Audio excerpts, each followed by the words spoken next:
Harry Potter and Darth Vader fought, Darth Vader would win 9 times out of 10. Prove me wrong. I'm telling you, Anakin would kill the hobbits. He would think that they're younglings, and he would cut their heads off. Dude, Yoda is not too small for a stormtrooper. I'm telling you. Welcome to the Council of Nerds. The Council of Nerds.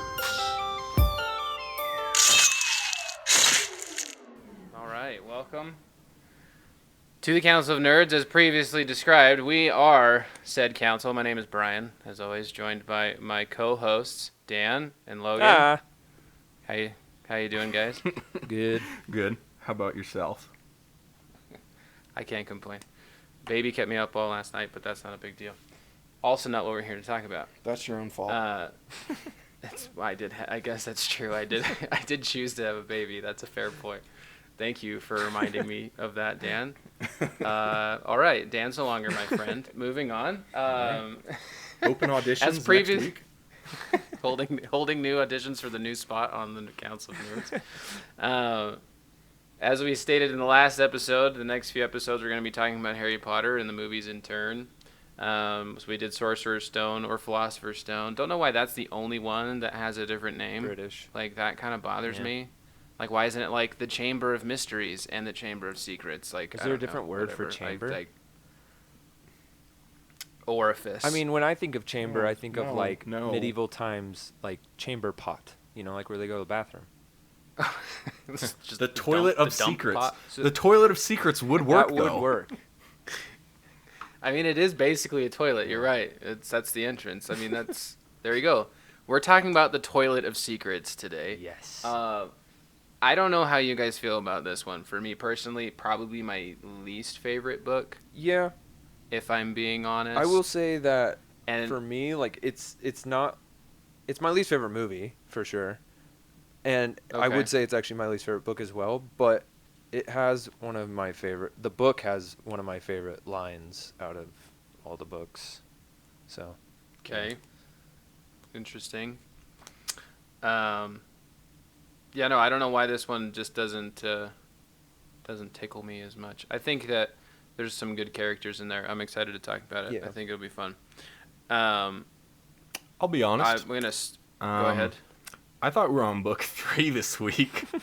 Damn. So I guess that's how much Chamber of Secrets means Well, to me. we Toilet of missed Secrets book means to me. 2 last week because you decided to fall asleep last week. Bum, bum, bum. Not my decision. Gotta Uh-oh, catch secrets revealed. That's what's in Dan's Chamber of Secrets. Toilet of of Secrets is that he falls Yeah. asleep too That's much. true. That's okay though. He's a sleepy guy. Okay, It's Chamber okay. of Secrets. All right, let's I'm- get into this though. My brain's there. Let's do it. Okay, let's do this. Okay, first off, only reason I don't like this book particularly is I feel like it doesn't push things very far in terms of like character narratives and things like that. I feel like it doesn't do much for the development of much of the characters. I don't know. I think it's just kind of derpy most of the book. It's more lighthearted. I think it was kind of that turning point where she didn't know if she wanted to go fully dark with some of this stuff, and then she had a giant snake in the end. You're like, okay, that cool, works, I guess. It's like it's a sequel, right? So like, I don't know if you guys have noticed. I always notice this.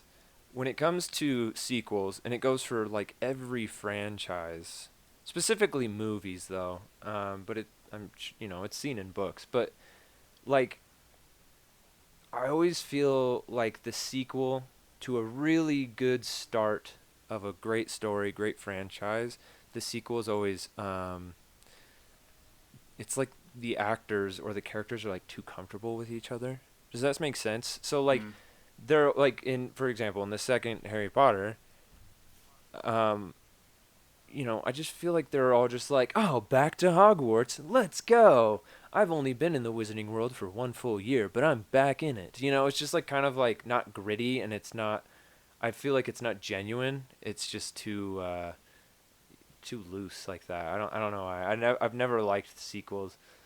I think they're kind of weird, but I mean there are good sequels. It's not like that doesn't exist, but I think that's why I don't like this second book and movie so much. this just in, Logan confirms, does not like the second episode of our I podcast. do not. There you go. I'm just kidding. That was actually our best That's one. true. We already talked about that, though. My thoughts on the second book. I don't know. Like, I feel like it's just kind of, like, I don't hate it, but I don't love it. It's just kind of, like, there, you know? Yeah. It's like, yeah, it's the second book. If someone asks what movie I want to watch, I usually say, like, let's do, like, Prisoner of Azkaban or Order of the Phoenix. Anything but the second. One of those two. Yeah. But, like, I just never think about it. Like, Yeah. I feel like you're right. I guess, like, the only big thing that it did is, like, kind of introduce the idea of Horcruxes. Yeah, into without the us story. knowing. That's Yeah. true. Yeah, without It us does knowing. actually. It introduces quite a few things that are kind of interesting. We'll get into that a That's little true. bit, but I agree that it doesn't have a lot of heavy points in it. Mhm. But It's I don't- almost like J.K. Rowling.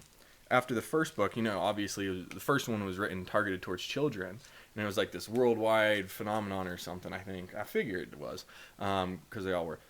And then like the second one, she's like, "Am I gonna write this more towards kids?" You know, like did she start working on the second book before the first one? You know, was this big worldwide success, and so it's like in that kind of awkward place because I feel like the third one is where it, you know, transitions more towards like an young adult story. Yeah. And the second like one's the just kind of like, tween thing. I don't know what I am, but I'm here, and I'm not an off-color joke. It's like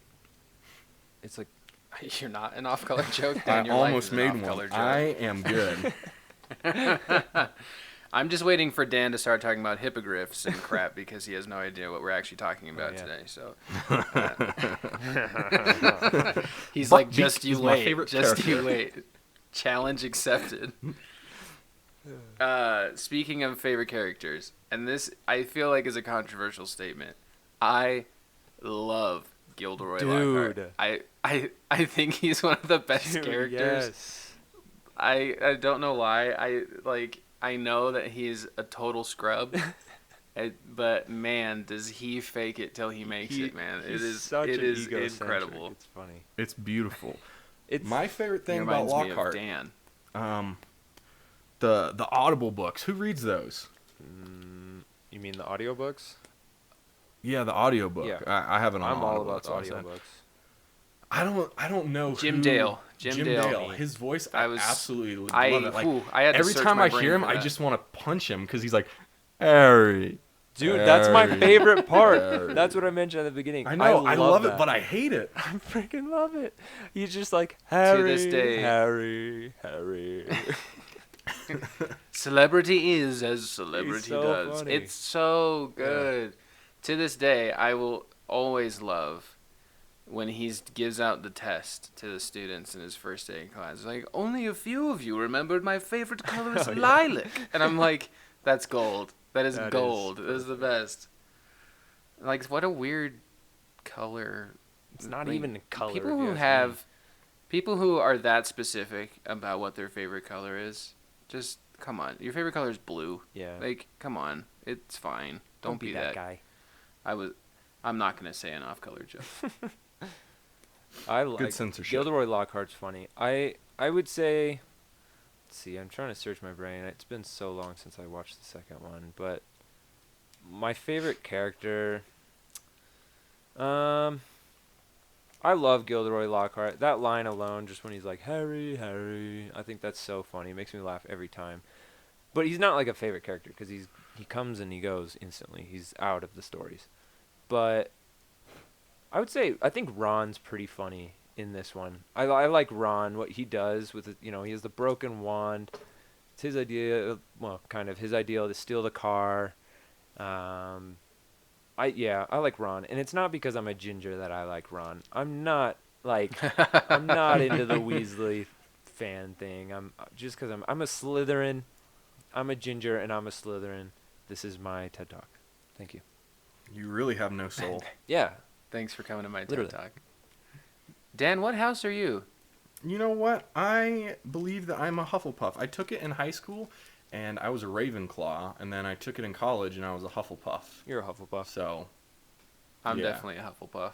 Hufflepuff and proud. Hufflepuff. Yeah, I think a character that does actually get introduced in this book and movie that is very interesting and weirdly complex is Lucius Malfoy. I do like Jason Isaacs as Lucius Malfoy. I think that's a perfect person to play that character.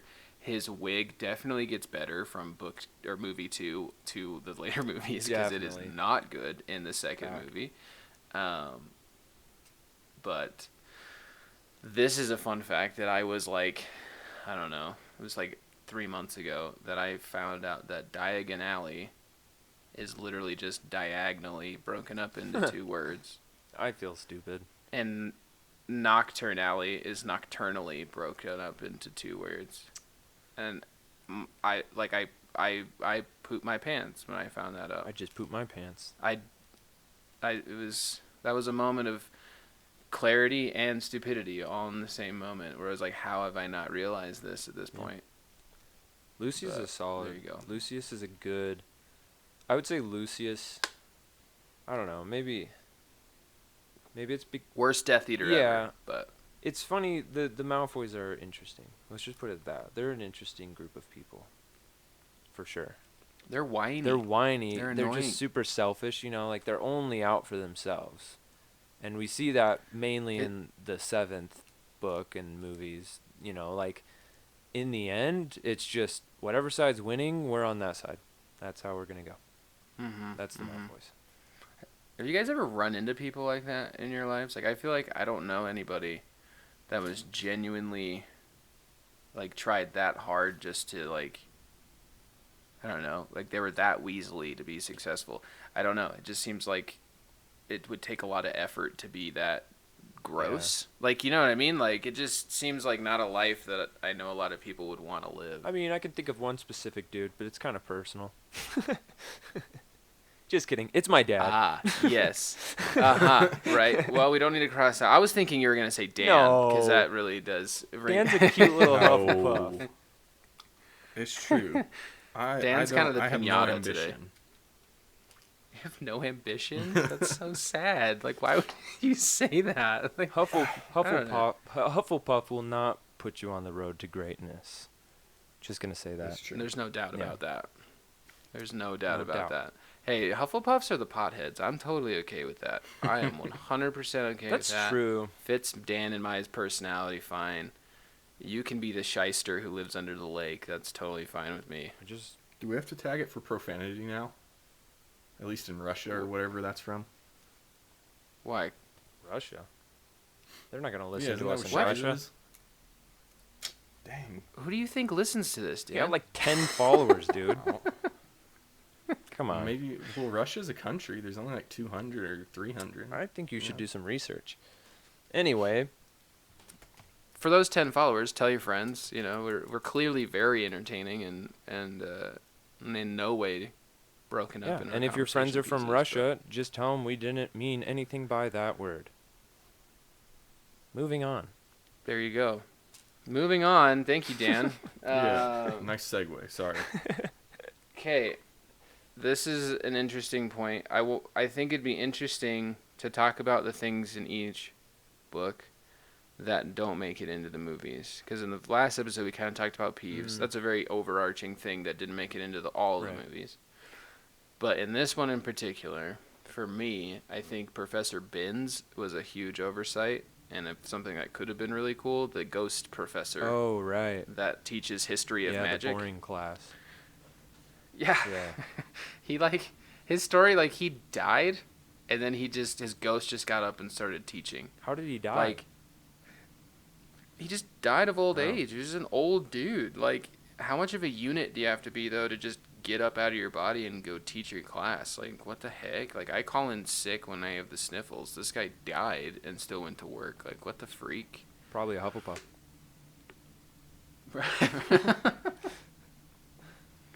I don't know if I think he's it.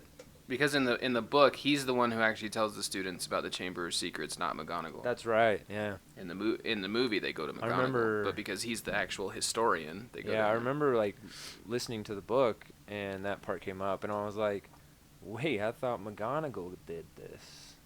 I actually Mhm. that's funny because I think I like that the book version more with that part. And I think that's weird because that's a very big turning point in the movie, well, in the story. Mm-hmm. And you would think that I just don't think, I don't know if it's the actress or if it's just how they wrote it, I don't know, but I just feel like McGonagall didn't present it good enough. It wasn't like, oh man, the Chamber of Secrets. Well, yeah, because even Professor Binns the whole time is just saying this is complete nonsense. Like, can we get back to fact and Yeah. history and all this stuff, and makes a big deal out of it. Where Professor McGonagall and I just said Professor Professor McGonagall. McGonagall, Professor McGonagall. In the movie, they ask like one time, Yeah. and she's just like, "It's said to hold a monster," and you're like, "Okay, great, Dude. cool, just throw that out there. Don't worry about panicking your entire student body." You do a really good Like- Professor McGonagall. I'm just gonna say. I said that like Thank you. last episode, It's- but you really do. It's one of my badges of honor. Yeah, know? you should get a real badge. I'm thinking about cosplaying as her for the next Comic-Con I go That'd be to. cute. I'm just kidding. That would be beautiful. That'd be cute. I would love that. Oh. What about you, Dan? What's your is there a part that you, what was the question? Like a part that you that what didn't make it That in the missed movie it from. that you remember? I'm trying to think of one right now. Don't worry, I have ones that we can talk about more if y'all, because I came prepared. I'm the only one who actually cares about this stuff. I'm just Okay. kidding. Hey, I came prepared for the third book, okay? That's fair. That's fair.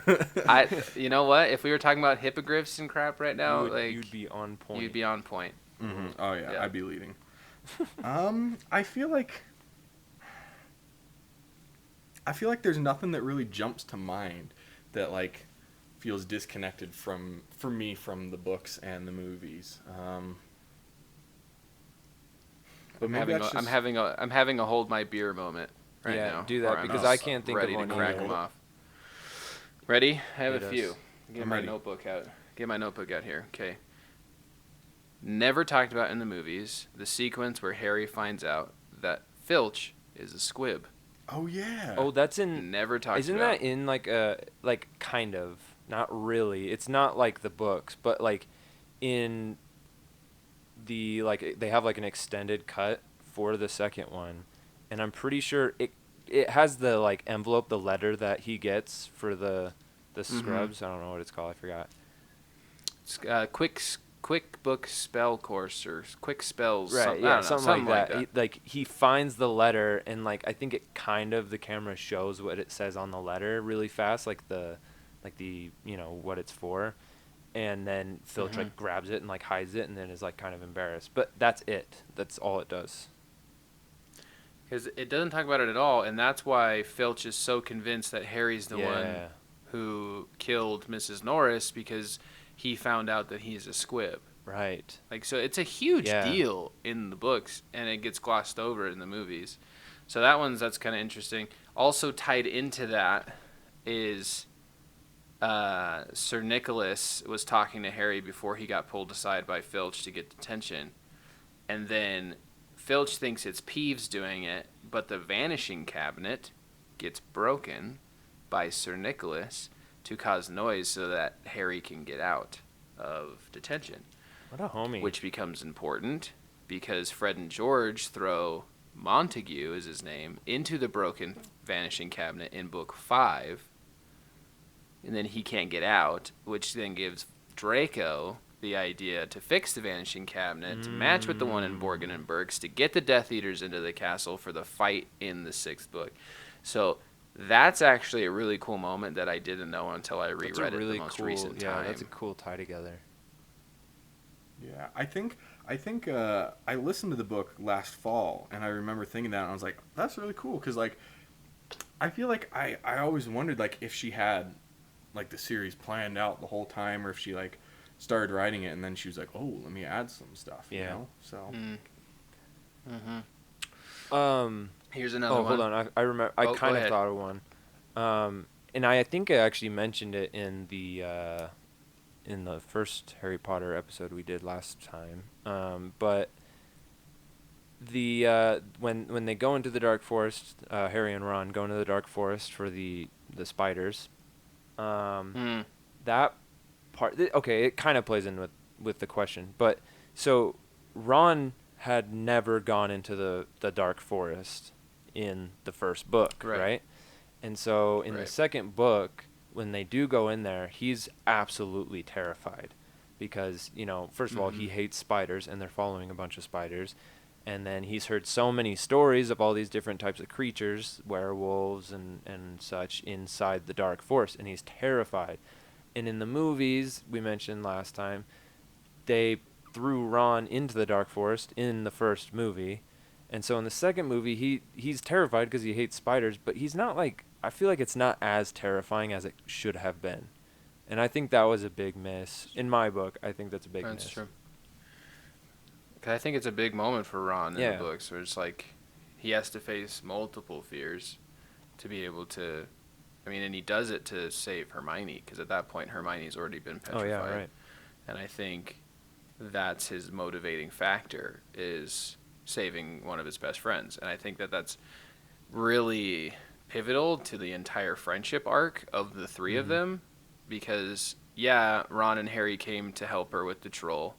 It almost seems like there's something going on where someone has to save someone's life in every single, like, of the 3 in every single book. Yeah.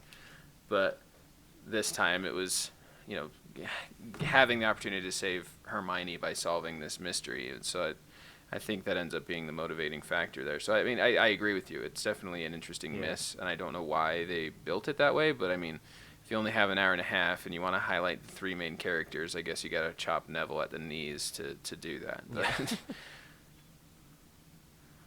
the only other one I could think of was Sir Nicholas's Death Day party is mentioned Oh, in the yeah. books. And that one just kind of makes me laugh. Yeah, that one's funny. Because one ghost, like, opens his mouth and, like, goes over a rotten fish. And Ron just goes, "Can you taste it?" And he goes, "Almost." And just floats away. And I'm like, oh, that's so sad. Like, what the freak? That is super sad. Um, Yeah, that part's funny. that's a really random thing, but... Isn't that in the book? Why did they throw that in there? Isn't there a reason? Like, does that become an excuse for Harry or Ron or something like that? Like, oh, they weren't Yeah, there. They were so- at this death party or whatever. Yeah. After they're done with the Death Day party, Harry hears the voice again of what we find out to be the basilisk.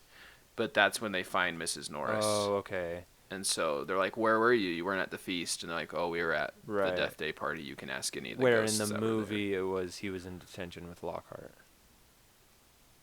Yeah. Yeah. Okay. I think they just cut that other one, because that one with Gilderoy where he's in detention does happen too. Right. That happens in the book, but I think they cut that other one where he's leaving the Yeah. feast, and they just, because in the movie I think they just find Mrs. Norris. He doesn't hear, maybe he hears the voice. I don't know. Maybe I need to watch the movie again. I think I Clearly think he we're does. I think he experts. hears voices and then finds it. Yeah, I don't remember if, I think he hears the voices. I don't remember if they lead him to Mrs. Norris or if he steps in the water and is really confused. and Yeah, follows that's it. Yeah. He like hears the voices and then it like goes away and then they like find the water and then the water leads them to Norris. Mrs. Norris. Oh. That's right. We're so smart, guys. Oh, you know what? I did think of something. Actually, it might be in Dan, the you movie. thought. You did it. I'm so proud of you. I don't remember if it's in the movie or if it's in the book, but I feel like it's in one or the other. But it's Lockhart's curlers Oh and yeah. him being dressed up, in like a robe and everything. Yeah. Like, I don't know if that's in the movie and not in the That's book, or if it's book, in the yeah. book and not in the movie. That's book. Okay, that's one of my favorite parts. Just thinking Yeah, about that that, part's just funny. him having it big, goofy, annoying, grand curlers and everything. Just another reason to love Lockhart. I love Lockhart. When he gets hit with a rock, like Ron hits him with a rock at the end of the movie, makes me laugh Oh, every yeah. time. His little like Do you noise that he makes. do you like, live it's here? just- lying. I just like how he's like, "Do you It's live like here?" And he's magic. like, "No," and then just hits him with a rock. Like, can you imagine being a like 12-year-old kid, 12, 13, whatever, and then this adult is like, "Do you live here?" Because he just lost his brain, and then just hitting him as hard as you can with a rock over the head so he gets knocked out. Like, No Goodness. resistance at all. He just hits him. That'd be fun. Yeah, what kind of 12-year-old thinks I should hit this guy with a rock? Gingers. Ron is cold-blooded. It's ginger thing. I think Ron has some serial killer. I think it's a tendencies ginger there. thing. That's pretty bad. It's a ginger thing. I really do. We wouldn't understand. I would. We just wouldn't understand. It's a different life. Oh, goodness. That's a good one though. I like that. That Lockhart scene's funny. The Curlers. Something that I think was a bit of an, I don't know if an issue, but like something that somewhat bothered me, similar to my first episode where I went off about Dean knowing what a remember all is. Nitpicky stuff. Just you wait. Very similar category. In the book, Hermione has no idea what a mudblood is. Oh yeah. She doesn't Yeah. know. And in the movie, she's like, it's an evil, foul word that you call muggleborn, whatever. Has her little monologue thing. And it's like, you wouldn't know. Don't you think on it, Hermione? It's so frustrating for me. But, again, that's a very nitpicky thing. But Ron is the one who explains Yeah. it in the book as he's throwing up slugs. Which, fun fact about the movie, they just put, like, slug-shaped jelly, like, gummies in his mouth. Huh. And they were, like, mint and orange and flavors or whatever. And then he would just spit them out. That's grossly Yeah, funny. that's how they did that. I always actually wondered that Pretty cool. because it looked too real. It didn't look like CGI or anything. Yeah, he, like, sits there and I guess he has them in his mouth for a while. Um, So that's pretty I gross. actually kind of. I mean, this same thing. It kind of is something they didn't really do enough justice for. I would say Dobby. They do a pretty good justice in the second movie with Dobby. I mean, it's not as much as I think it should be compared to the book. It's still pretty good though.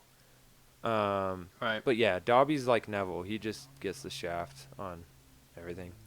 Well, it gets it much worse in the subsequent movies as well. Way I mean, worse. really, He it's literally the gets the fourth It makes one. me cry at night. Then the fourth one, he's the one who gives Harry. We don't have to get into this because that's not what we're talking True. about. Brian, keep your head together. Idiot. Brian.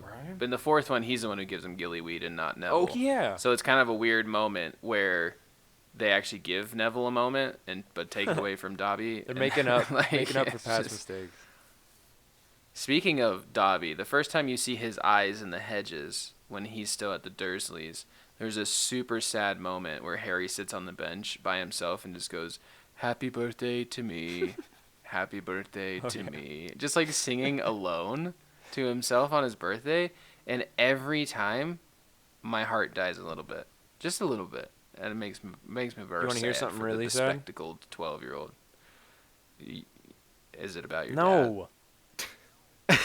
But it is about Sorry. me. I've done that. Yeah, I've dad? totally done that. Guys, Logan was popular. No, I Oh. wasn't popular. I had to sing to myself. I know. It's sarcasm. It hurts, okay? No, but for real, I did that in what was that? November of 2015. 20. 2015. Yeah, this year. Or yeah. It hasn't happened yet. You know the exact It date? happened. Well, I know my I guess birthday. you only need to know the Yeah, year. I just need to huh? know the Yeah. I can remember my birthday. It's pretty impressive. Dan? I know.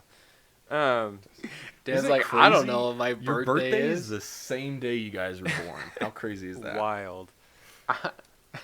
Yeah, but it was when I was in South America, and I didn't tell. I was stupid. I didn't really tell anybody that it was my birthday, and so I just walked around all day sad, like happy birthday to me. So I'm relatable to Harry. Birthday to me. That is, if that's the only thing that ties you to Harry, that's more things than ties me to Harry. So congratulations. You win, Oh yeah. and I think we have to wrap it up. I'm just I'm kidding. the chosen one. He's the chosen Who one. has a fun fan theory? Anybody? Bueller. Dang it. I was actually thinking of one. Oh, no. I don't have a fan theory, but... And I don't know if we want to bring... No, I'll save this. I'll save this for the 7th book / movie. That'll be even better. I'll write it down so I alright. remember and everything. Okay. I have one that's not really a fan theory. It's more of a display of my nerdy knowledge. Do it. And then one that is a fan theory. Dan, did you have anything before I get rolling on this? No. I don't think I have anything. Question mark. He's like, if this was the third book, man, freaking heck, if this was the third book. I know. So, Ron's wand. Very interesting. Yes. His first wand is his brother's hand-me-down wand. I believe Charlie. If I remember It's right, Charlie's yeah. old wand. I'll double check right now as you're talking. Yeah, please fact check me like CNN. I will. Off color. No, I don't want to offend any of the CNN reporters that actually watch our show because they all All of do. them do. The Um, Russian CNN reporters. Right. Very important. The Russian CNN, which is probably not called CNN. Gosh, I'm so off topic now. Ron's wand. Okay, Ron's wand. So he basically sucks at magic in the first two movies. Like really, really bad. Not good at it. And there's a very specific reason, and it's before he even breaks it. He barely can do Wingardium Leviosa, and that's not necessarily unique to a first year. Like some people struggle, but he almost struggles as much as Neville does in the first two movies. And we know Neville is just lacks confidence, and he actually can be really good at magic, but whatever. True. But the reason is because of the wand type that it is. So it is a unicorn hair wand, and if you go into Lond Lond what War. is wrong with me? Wand lore. Unicorn hair wands specifically are extremely loyal to their first owner, and so it was never going to work as well for Ron as it did for his brother, and it always wanted to be back with his brother, which is why it never worked very well. For Ron. It was Charlie's and then when he wand, by the broke way. it, Ooh, look at me, nerdy boy. Nice. Ooh, we're gaming. So that's just really me just flexing my nerd muscles. But there you go. Fan theory. Wait, though. to build on that. Go ahead. So I'm actually where I found out that it was Charlie's wand. There's also like a little thing here. I don't know who wrote it. It's like on. It's not Reddit, but it's something like that where people discuss nerdy stuff. But it says J.K. Rowling has, because the question that the person posed is why could Ronald Weasley use Charlie's old wand? And this person says J.K. Rowling has spoken on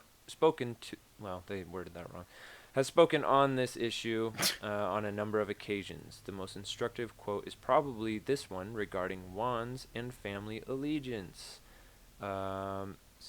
I don't know who Stephanie is, but it says Stephanie. It says, if the wand chooses the wizard, then why do wands work when passed down from father to son?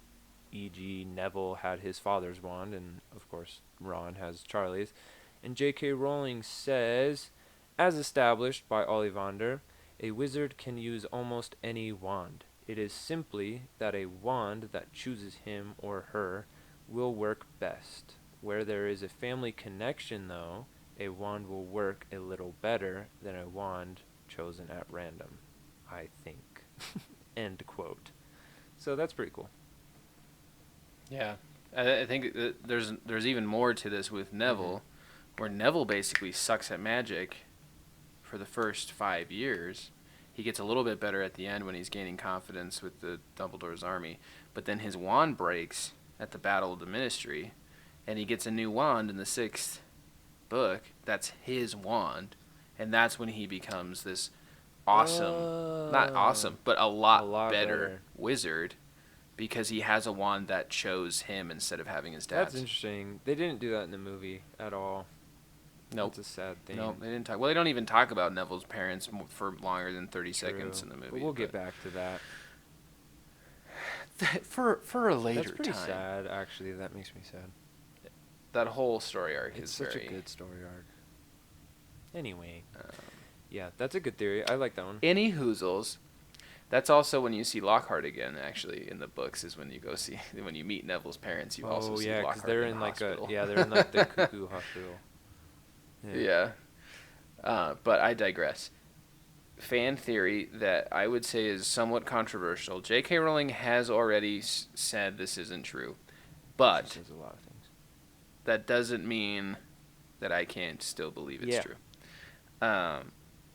J.K. Rowling has gone on record because there was a question. It's never actually said in the books what house Hagrid is in. Ah. Never says definitively in the books what house is in. There was a theory going around that he was a Hufflepuff because of his affinity with magical creatures, which seems to be somewhat of a Hufflepuff trait in some sense. He's very loyal, he's very kind, very loving. That kind of emanates from a lot of the Hufflepuff ideologies. And he's one of the few people who speak positively about Hufflepuffs. In the first book, he says everyone says Hufflepuffs are a lot of duffers, but he says it's codswallop in his opinion or whatever.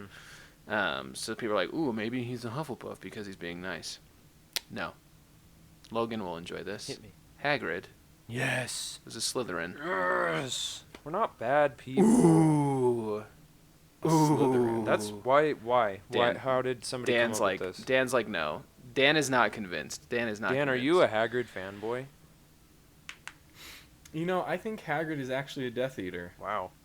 You think he's like? Me too. Is that a fan theory for real though? Yeah. it Really? is. When did you see Hagrid actively fight against Voldemort?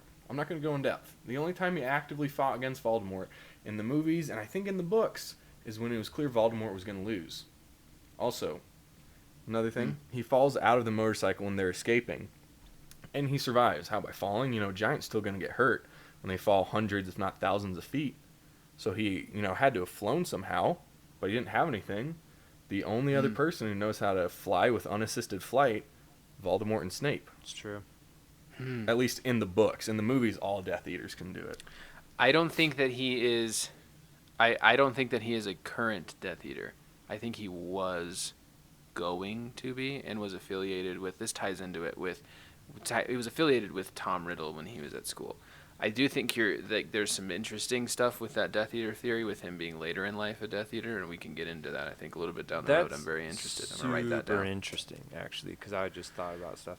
But along with him being a Slytherin, that we can tie this in with the movie and book. Well, yeah, because like you just said, he was affiliated with Tom Riddle, correct? Yes. Mm-hmm. And like Tom Riddle, specifically in the movie, because I'm kind of forgetting the book, but in the movie, in the memory when Harry goes into the journal and everything, Tom like knew right where Hagrid was instantly, and they seemed to like already know each other like fairly well. It seemed like like they were speaking to each other like friends.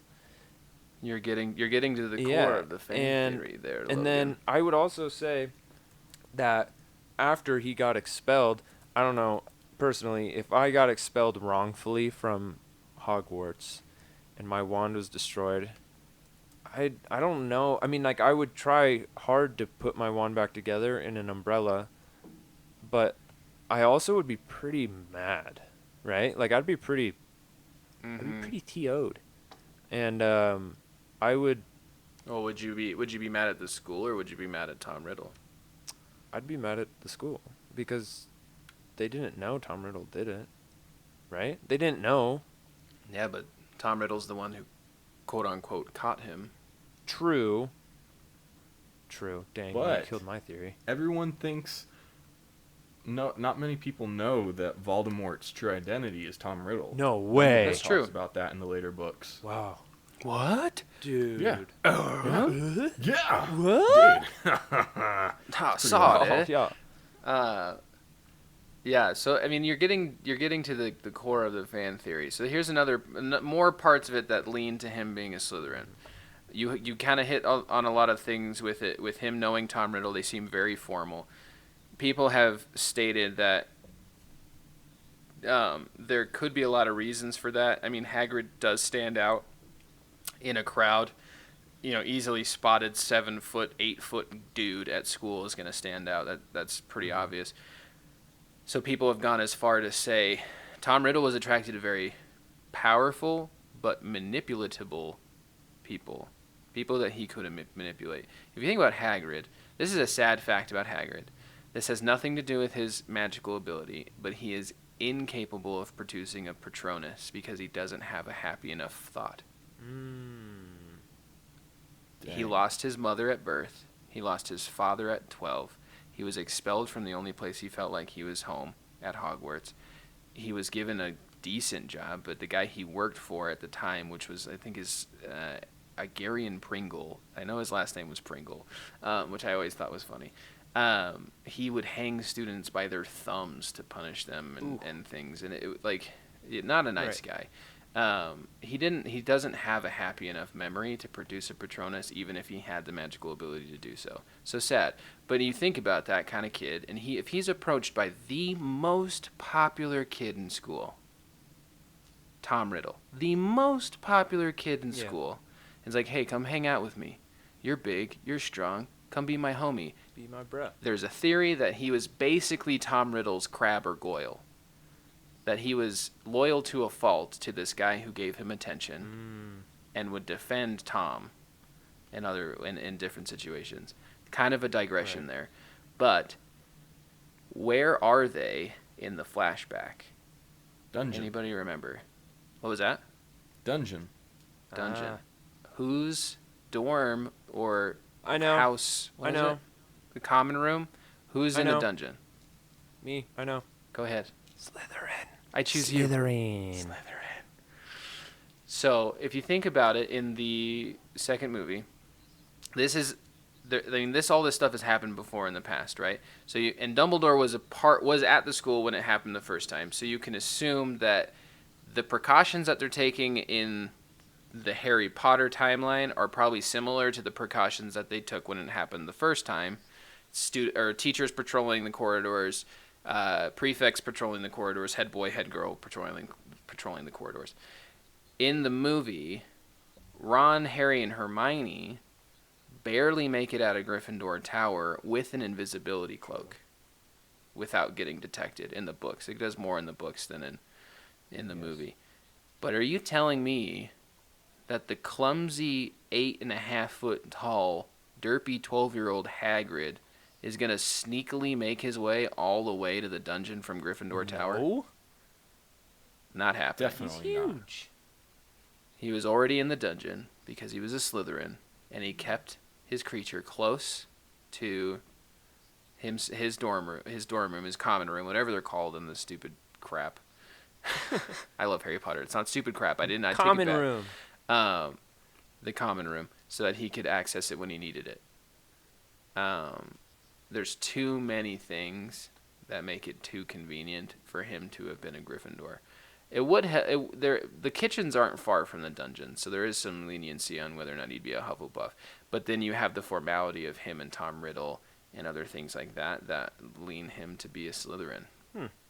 That's a good one. That's Makes true. me feel better about being a Slytherin. I also just read. Do you have more fan theories? I just read one that I think is pretty good. It's ahead. actually not much of a fan theory. It's more of, well, I guess yeah, it is, but it's not like super crazy. I actually read two, but the one that I like the most is it kind of ties in. So the first one was that Lucius Malfoy, when slipping the journal into Ginny's bucket. I don't know if it was a bucket in the book, but in the movie it was definitely a bucket. Cauldron. Yeah. It wasn't. It was. He didn't do it on orders by Voldemort, right? Like he wasn't following orders to Right. throw it in there. The theory is that No. he did it just to protect himself and to get back at Arthur because they have a big feud, right? And so he slipped it in her bucket or cauldron because, well, it was convenient that he could, but also because it was Arthur's daughter, and if that was to be found out, that would look pretty bad on the Weasleys. And he was trying to protect himself and his family. Now, along with that, Voldemort, or Tom Riddle, sorry, when ordering the basilisk, when opening up the Chamber of Secrets and ordering the basilisk out there and stuff, he did not order the basilisk to kill anybody. It was almost like he ordered the basilisk to just petrify everybody, kind of, or make sure that they didn't look directly in his eyes. Because when the chambers were first open, the only person who died was Moaning Myrtle. At the time, just Myrtle. But she died, and the school was going to be closed, right? Like, instantly. And so with petrifying them, he wanted to make sure to petrify them because he wanted to make sure he had a chance to get to Harry. And so he made sure that everyone was getting petrified so that they wouldn't close the school down, so that he could get to Harry and kill Harry, because that's his ultimate goal. It wasn't to kill Mudbloods, it was just to kill Harry. That was his goal. So I thought that was interesting. I actually like that. Interesting. I like that too. I like that. Yeah, it makes Voldemort seem like You a know, nice guy. I think something that's always bothered me about the second book is I don't understand how the Tom Riddle in the diary knew he was Voldemort. Because I guess, he knew he was Voldemort, up until his, 16th or 17th year. But how does he know about the boy who lived? Because that happened after the soul was split here. Because he's his after. past, present, and future. But how Yeah, does he so, know? I mean, it's- He's been stuck in the journal the whole time. Yeah, but your soul still is part of you. Like, even if it's taken away from, it's separated from, I guess, your main core of your soul. Like, it still knows what you know. That's true. Like, you know what I mean? Like, Okay. it's still you. It's just separated in another entity. But at least what I would think would make sense. And maybe this is just me explaining away your question. But I think if Voldemort learned something, then his Horcrux would learn that as well. Yeah. But the diary is a very specifically unique Horcrux in that it manifests itself in a very specific way. And he did that on purpose, which is interesting. And it leads to, like, the questions of why do Horcruxes manifest themselves differently? Why, like, is it a specific spell that you put on it? Is there specifics one way or the other to make it generate itself in that way? Or is it tied specifically to that item because it was his diary when he was younger, so that just made it manifest as his younger self? But, it's interesting. Very interesting. All Horcruxes in general, I find very interesting. Yeah. And the fact that when J.K. Rowling told her editor what you did to make a Horcrux, apparently he threw up. I don't know if that's actually true. Grow up, dude. Yeah. I think the thing that's interesting about the diary too is it's like one of his only Horcruxes that isn't, some sort of big meaningful thing. Like a relic. It's not like like a relic. It's not the what's Slytherin's thing? Locket. Yeah. The locket. Yes. There's The a locket, the and then cup, the there's diadem, and the sword. diadem. Yeah. He never got the sword. But I just think it's interesting that, like, it was his first Horcrux.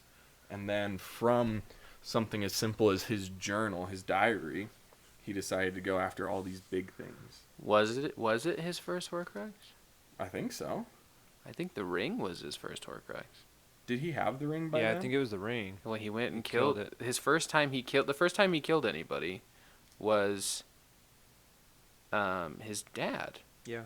That was the first person he ever killed, and he takes the ring from Morphine after he gets after he kills his dad and convinces Morphine that he's the one who did it. I have a question. Ah. Really quick question. Does it say in the book, in the second book, whether or not the diary, like, bleeds when Harry stabs it? Does anybody remember? I think it says in the book that it it runs with ink. Why don't any of the other... You know what I mean? Does that make sense? Because, like, none of... Like, when he stabs it, it's like, it's bleeding ink, right? Mm-hmm. Signifying, like, bleeding. But all the other ones, it was like fairly just like smash and grab, or not smash and grab, but just smash and die. I feel like. And then there's like a small surge of magical Yeah, energy. and that's it. Hmm. That's weird. I don't know. I just thought of that. Don't know. Interesting. Yeah. Do you have anything else, Brian?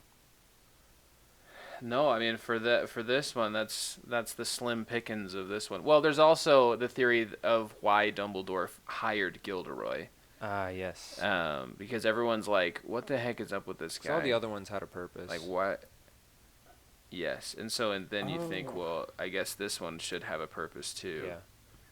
Yeah. Dumbledore knew, huh? Well, yeah, you think about it. Hmm. Dumbledore, being Dumbledore, knows Or Dumbledore being Ron.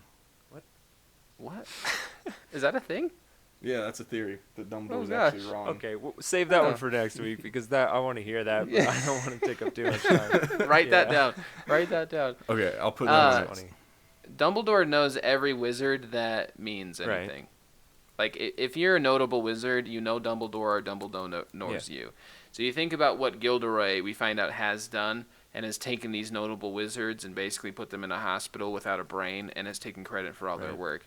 So you know Dumbledore was like, hey, them my homies, I know they did that, and I know you didn't. So I'm going to hire you at my school so that I can expose you as a fraud. Yeah, I think it also plays into. I feel like Dumbledore's the type of guy of who would, what's the saying? Keep your friends close, but your enemies closer, kind of thing. And I wouldn't say Lockhart's necessarily an enemy, but he's a threat. If he's, trying to knock out all these wizards, these great wizards, That's and true. so I think that plays into it as well. But I think, yeah, he was like, I'm gonna expose this guy. Well, I'm gonna let Ron expose this guy, kind of. Right. Right. He doesn't get. That's interesting thing, and I mean we're running out of time, but Dumbledore isn't super involved until That's true. I feel like book 3 he starts to get more Yeah. involved Yeah. with everything, and I think it's because of what I mean. I think it's the first book's like, okay, Fun. all right, maybe we let that one slide. That's kind of Yeah. weird. Maybe it's a coincidence. Then the second one, he's like, okay, yeah, maybe it's getting a little weird. By the third one, he's like, what the heck is up with this Yeah. kid? I need to get involved with this kid's Why do life. I keep giving this Like- kid points for breaking all the rules? I should probably get to know what's going on. Yeah. All right. Well, with that, we're all going right. into it's not an episode, but book 3, movie 3 next week. Dan is gonna Book 3, fire. smoke Dude, it. Dan, come prepared and just blow our minds out of the He's water. gonna Okay. smoke it. I man. got It's you. gonna be I actually found this other cool fan theory, but I think I'll save it for next week. Yes, cliffhanger. All right. Because Write it down. I just found it and I haven't read through it yet, but it seems So it could be garbage. You might want to vet that one before you find out it's actually fan fiction and it's about how Harry and Draco are actually dating. So just be Hey, careful. there were Oh no, Sparks. I know more about fan There were fiction sparks than fan between theories, us. trust me. There's some moments Yeah. of tension, that's for sure. But Yeah. we'll talk about that. another Cliffhanger, day. though. Come back next week for the third book and movie, Prisoner of Azkaban. Dan's going to blow everybody's minds. So come back. Also, we are on True. Spotify, Apple Podcasts, YouTube, Google Podcasts, Anchor, and I feel like probably just about any other podcast platform that I can think of. Well, maybe not. Podbean, I know that one. But yeah, check us out. Share it with your friends. Also, give a review, specifically on Apple Podcasts, because if you do that, it helps us. I don't care if it's, well, I do care if it's bad. Don't give us a bad review, please. Just give us a good one. And yeah, Be be nice. nice. You can criticize us in it, but just be nice and give us 5 stars. And then more people will hear it and they'll want to listen to us. And, We'll read them all. yeah. We'll go through. We'll take your criticisms. If you have suggestions for us too, please throw those in the comments on YouTube or Please. on Apple Podcast, wherever. Throw a like on the videos wherever you can. Yes. You know? Also, I think we have a Discord starting up. So we're going to get that Discord, and if you want to join that, there's going to be a place where you can throw in suggestions on how we can be better, but also topic suggestions. So that would be super cool. I will try and plug that link for the Discord into like podcast description, so we can check that out too. So yeah, that'll be awesome. Thank you guys for listening. The Council of Nerds. Bye. Bye. The Council of Nerds.